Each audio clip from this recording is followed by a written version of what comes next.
Hello students, general English के बच्चों के लिए आज मैं एक कविता को समझाना चाहता हूँ। मैं इसको हिंदी में समझाना चाहता हूँ पहले, ताकि आप को फिर जो नेक्स्ट वीडियो में मैं उसको इंग्लिश में समझाऊँगा तो आपको बहुत ही आसानी से समझ में आएगी। पहले तो ये बता दूं कि सुजाता भट्ट अहमदाबाद में पैदा हुई एक ऐसी इंडो एंग्लियन कवयित्री है जो कि बहुत ही प्रसिद्ध रही हैं।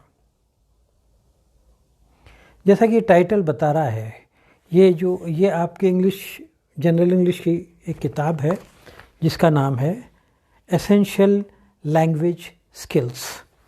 तो लैंग्वेज स्किल्स इंप्रूव करने के लिए आपके लिए ये बुक जो है प्रेस्क्राइब्ड है, आपके सिलेबस में है, और इसमें हम कंप्रहेंशन वाला पार्ट ले रहे हैं। और इसमें भी मैं voice of the unwanted girl written by Sujata Bhatt वो ले रहा हूँ। तो जैसे ये पोएम शुरू होती है, एक अजन्मी कन्या का भ्रूण इस कविता में बोलता है जिसकी हत्या कर दी गई है। वो कहती है कि मैं ही हूँ वो हूँ जिसको तुमने भगा दिया, फेंक दिया। इन पंक्तियों में वह कन्या भ्रूण अपनी बात कहती है जिसको गर्भ में ही मार दिया गया था। ये कविता एक कन्या भ्रूण द्वारा अपनी माँ को संबोधन है। इस कविता में कन्या भ्रूण हत्या की सामाजिक समस्या को लिया है लेखिका ने, और एक इमोशनल तरीके से लिया है कि वो बच्चे ही अपनी माँ से कहती है। कोई प्रीचर, कोई साधु नहीं बता रहा कि तुम ऐसे करो। तो आजकल ये टेंडेंसी है कि गर्भावस्था में ही लिंग जांच करवाई जाती है, और अगर ये पता लगता है कि भाई पैदा होने वाली एक कन्या है तो ये निश्चित कर लिया जाता है कि भाई इसको मारा जाए, जो कि असंवैधानिक है, और न केवल असंवैधानिक है बल्कि अनैतिक भी है। लेकिन ऐसा हो रहा है हमारे समाज में, और ये समस्या काफ़ी फैल रही है, और ये एक बहुत बड़ी सामाजिक बुराई बन गई है।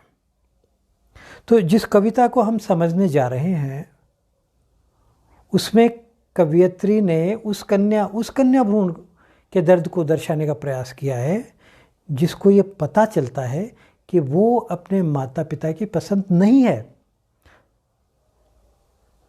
मतलब पैदा होने से पहले उसको अपने माँ से नफरत हो रही है। कन्या भ्रूण को तब और भी गहरी वेदना होती है जब उसको ये पता चलता है कि क्यों उसकी माँ, जो स्वयं भी एक महिला है, वो खुद ही कन्या पैदा नहीं करना चाह रही। ये कविता पितृसत्तात्मक समाज पर एक बहुत तीखा व्यंग है। ये कविता उस माँ को संबोधित है जिसने अपने गर्भ में स्थित कन्या भ्रूण को हटवा रही है। कविता में वक्ता, जो कि खुद कन्या भ्रूण है, वो ये कहती है कि वो एक ऐसी अभागी कन्या है जिसको उसी समय समाप्त कर दिया गया था, उसी समय ख़त्म कर दिया गया था जब उसके माता पिता को ये पता लगा कि वो एक कन्या होने वाली है अगर वो विकसित हुई तो। एक बार जब उसके लिंग का पता लग गया तो ये सुनिश्चित किया गया कि उस भ्रूण को तुरंत ही ख़त्म किया जाना चाहिए, समाप्त किया जाना चाहिए। तो हम ये देख रहे हैं इस कविता में कि भाई पहले ही पैराग्राफ में कन्या भ्रूण कहती है कि मरने से पहले उसने मुंबई की सड़कों पर भागते ट्रैफिक और खिड़कियों से टकराती बेचैन बरसात की आवाज़ को सुना था। क्या कहती है वो? I am the one you sent away when the doctor told you I would be a girl. मैं लड़की होंगी, ये बात तुमको जब पता लगी, in the end they had to give me an injection to kill मी।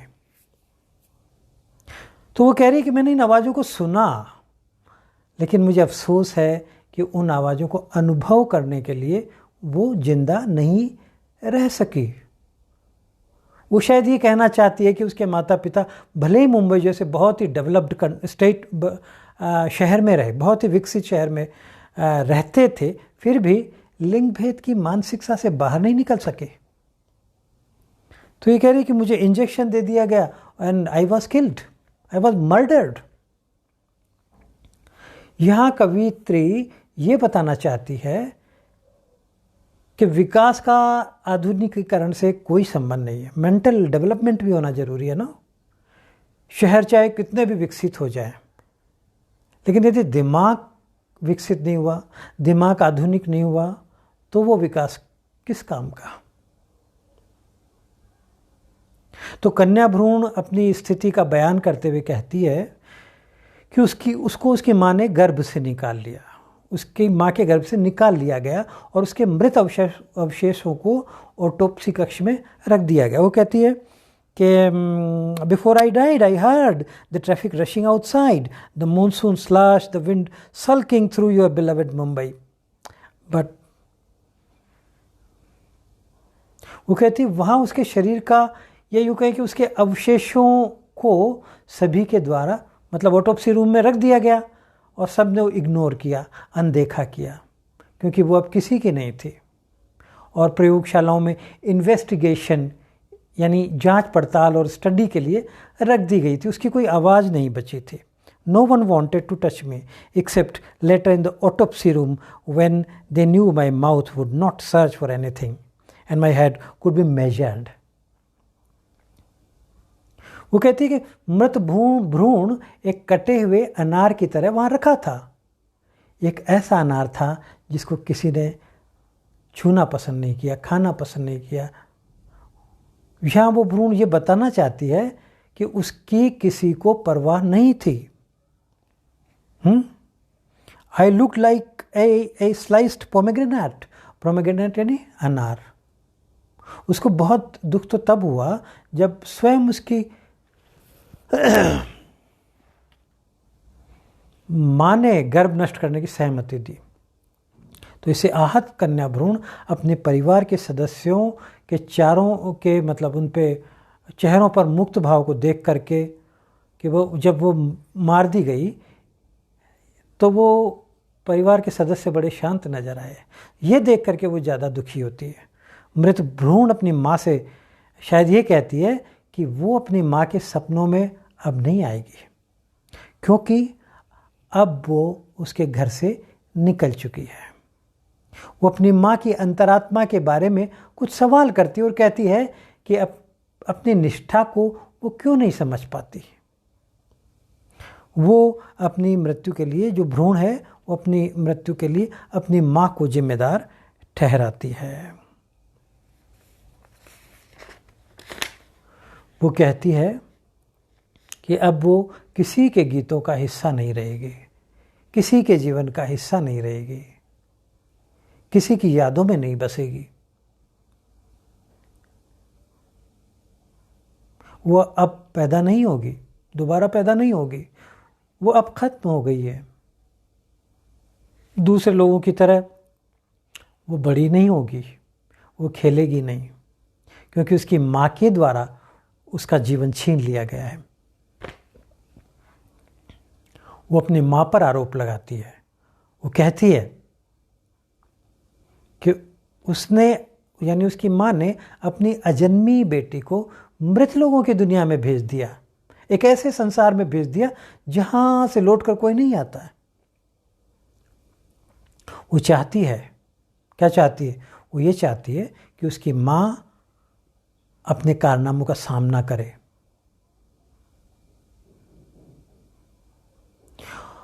और वो कन्या भ्रूण ये महसूस करती है कि उसने अपना जीवन भगवान की इच्छा के कारण नहीं खोया, बल्कि इंसानों की निर्दयता के कारण खोया है। वो कन्या भ्रूण अब जीवित नहीं है। अब वो किसी प्रयोगशाला में नमूने के रूप में संग्रहित कर ली गई है। वहाँ उसकी स्टडी की जाएगी, उसको उसके टुकड़े कर करके उनको पढ़ा जाएगा।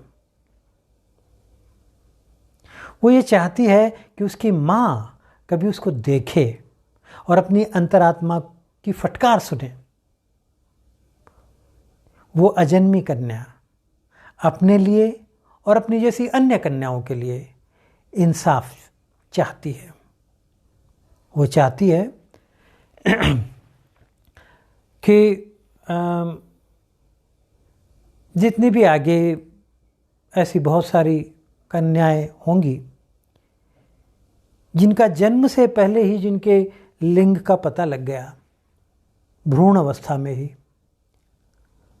और जिनको उनके माता पिता ने नहीं चाहा, तो उनका भी वही शुरू होगा जो इस कन्या के साथ हुआ, जिसके बारे में हम पढ़ रहे हैं। तो इसलिए वो चाहती है कि उसके साथ ये तो नहीं हुआ इंसाफ, लेकिन जो बहुत सारी कन्याएं अजन्मी रह गई, जो आगे